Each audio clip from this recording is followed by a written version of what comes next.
By the way, somebody was asking about how to avoid losing your streak here. Right here, we're driving, we're navigating, we're coming to a stop sign. I have 80.2 miles streak going on right now.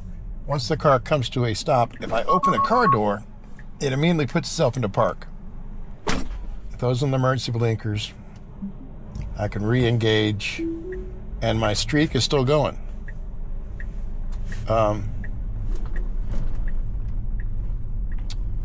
So if I come to a stop and open the door and then drive myself,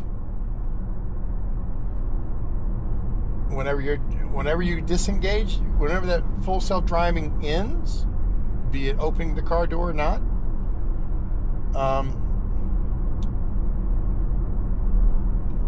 once you're in control and you're driving, nothing affects that streak until you re-engage the self-driving again.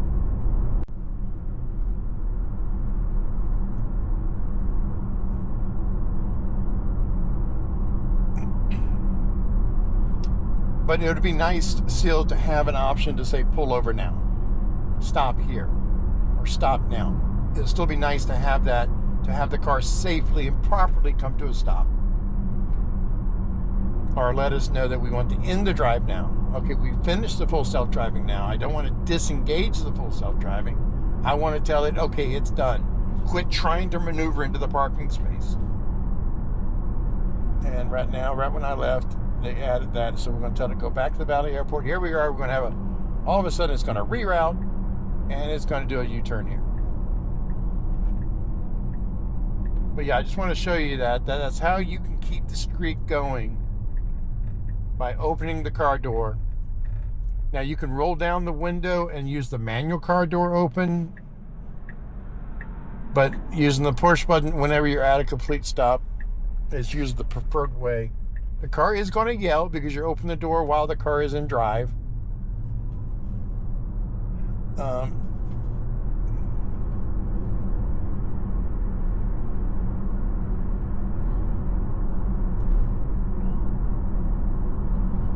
And I'm not sure about the seat belt. I think if you had a complete stop and take off the seat belt, as if you're about ready to get out, it may go ahead and start putting itself into drive, or into park, I mean.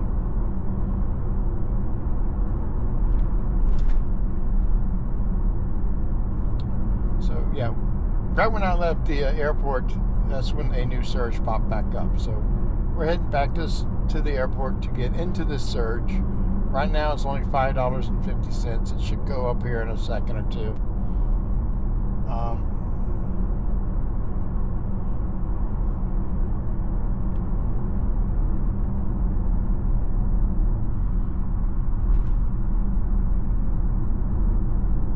Now, you don't want to take off your seat if you're going over 10 miles per hour, especially if you have Tesla insurance, because then that affects your safety score.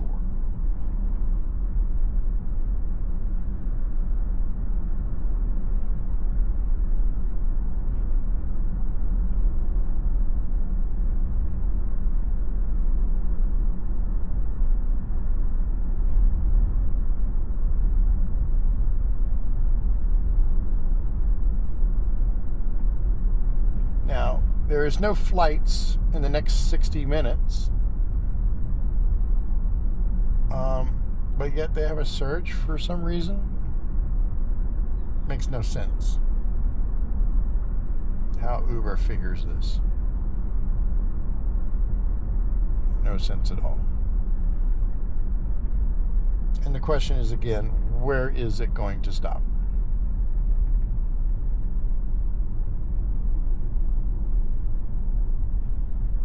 Again, we have the drop pin here.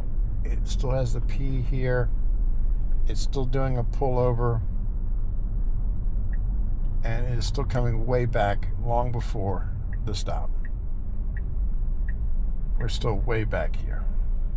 And if disengaging the seatbelt does the same thing. Even though that was coming to a park there, we were pretty close to the end there. But if I re-engage here,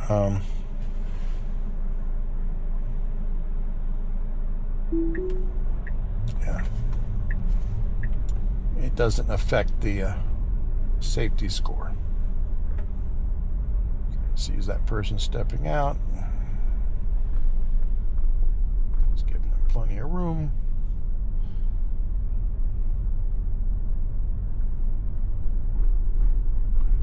But yeah, the seatbelt or the door. I don't recommend the seatbelt. I much rather have the seatbelt on, just in case someone rear ends me or something.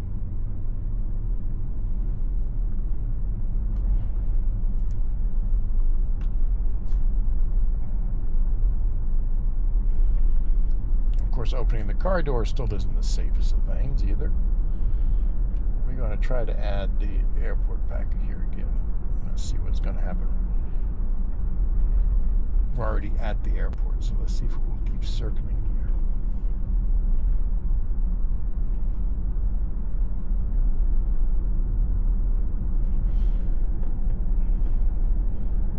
here. I physically put a pin right here. That's where I want to go. Let's see if it will take that pin.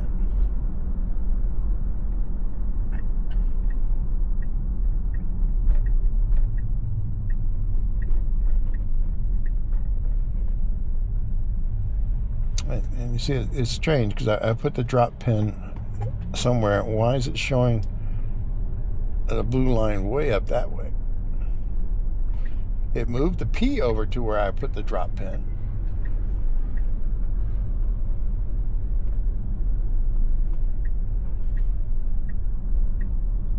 Now, will it still stop way back here? No, it's actually going further. So, me physically putting the drop pin seems to have helped. It should take that spot where that car just pulled out of, which is good. It should not stop in the crosswalk, and it's stopping in the crosswalk. The police at the airport hate that, and they would constantly yell about that.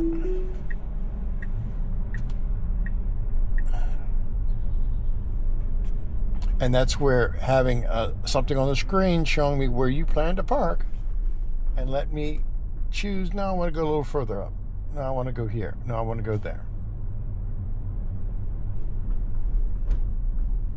Would be the best option. And also give us some type of speed control back. I was in a neighborhood, it was thinking the speed limit was 55, but this was 30 with a bunch of speed bumps set for 15.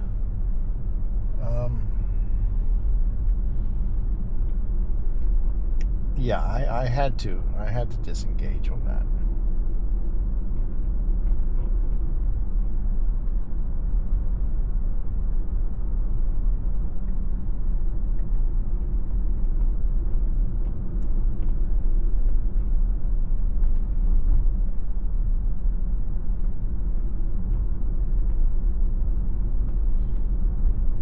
Now, like I say, if you have Tesla insurance,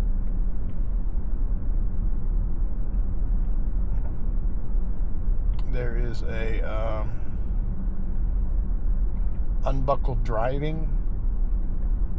Portions of the driving time over 10 miles per hour without buckled driver's seat belt.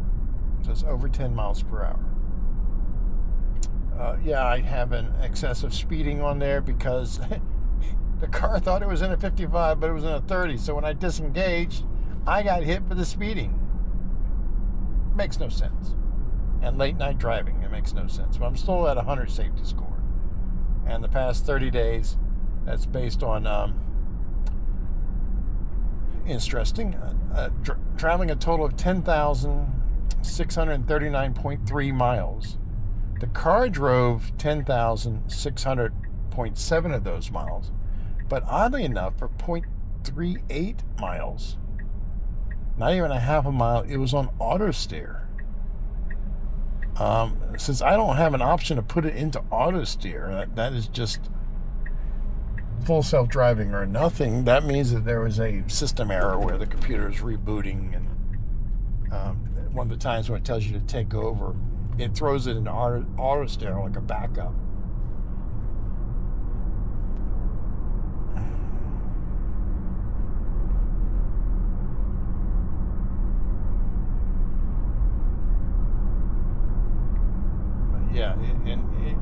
it's sad because what is my premium?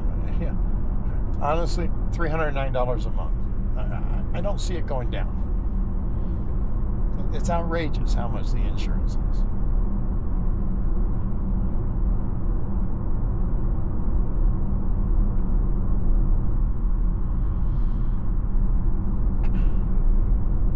Anyway, that's all I want to do. I want to show, how you can actually disengage the full self-driving, force it to stop, and keep your streak going. If that is something that you really care about, is the streak. And honestly, I don't care about it. It'd be nice to have an outrageously high streak. But now every time I do that, that still counts as me driving. I have had a day, it shows up on the Tesla insurance, if I go to daily here, daily breakdown. I had a day here which has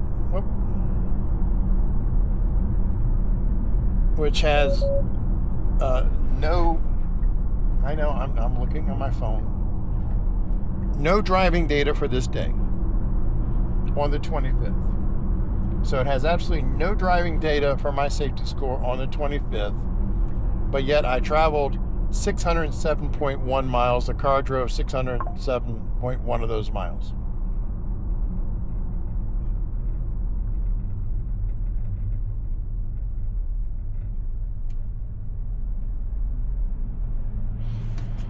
That's because I had 100% zero disengagements that entire day. Absolutely no driving myself.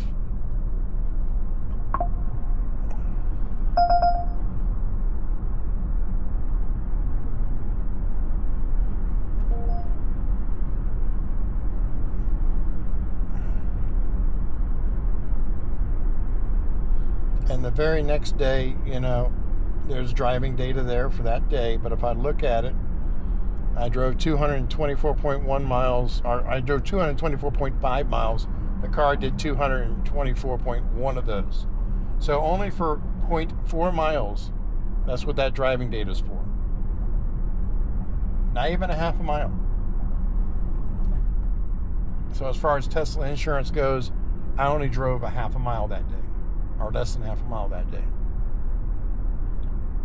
And, that's nice to know. That, okay, I only drove a half a mile that day, then my insurance should be based on that. I'm going to go right here. He's actually...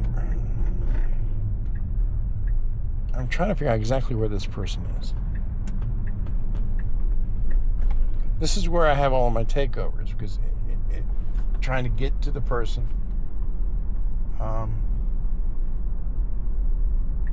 Go into here.